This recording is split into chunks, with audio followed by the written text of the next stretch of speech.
Günün açıp sözle, yalan sözleme, çın söz bilen gidivergin Türkmenim. Belend kara aşağını gözleme, rast yolunda doğru bargın Türkmenim. Tasdik ettim senin aydan sözüne, kurban bolsam gece gündüz özüne. Kelve körler barıp düşsün izine, doğru yolu yazıp alma Türkmenim. Hakikat sözlerden dönmengler iza, yaxşılık sözlerden getirgin dile. Korkuyunu getirme bir zerre göze, merdana boluplar ölüm Türkmenim. Dönme bu sözünden zinhar izine, sakkamam senin aydan sözüne. İze dönme oklar değse gözüne, doğru yolu alıp bargın Türkmenim. Doğru yoldan yürsen yeter murada, atlı eder seni koymaz piyada. Günde günden ömrün bolar ziyade, doğru yoldan yöre berin Türkmenim.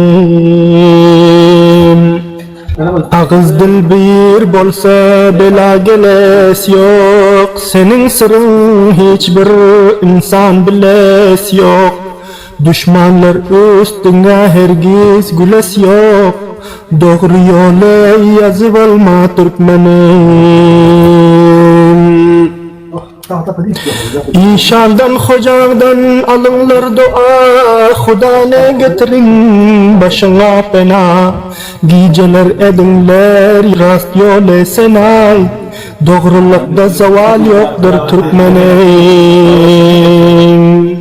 Bu dünyanın derdi kandır, gelin indey merdan bulun. Ağzı dilini beredip, 5 gün yakşı davran sürin. Halka tarey barın iyep, yigit güllerey barın soyep. Kinane ol cayda koyup, birbirlere mihman bolayın.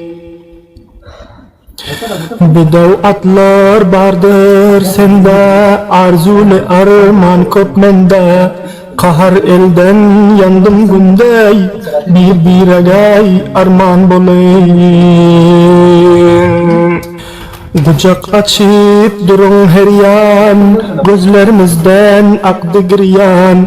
Elimizden gitmez davran, birbirine canan bulayın. Durun bir yerde cem bulup, meylesten kaçman kem bulup. Şeytanlarga çargın bulayıp, durun ahley hayran bulayıp. Başınız bolsun bir yerde, yüzüne tutma namerde. Allah etmesin bir perde, birbirine canan bulayıp.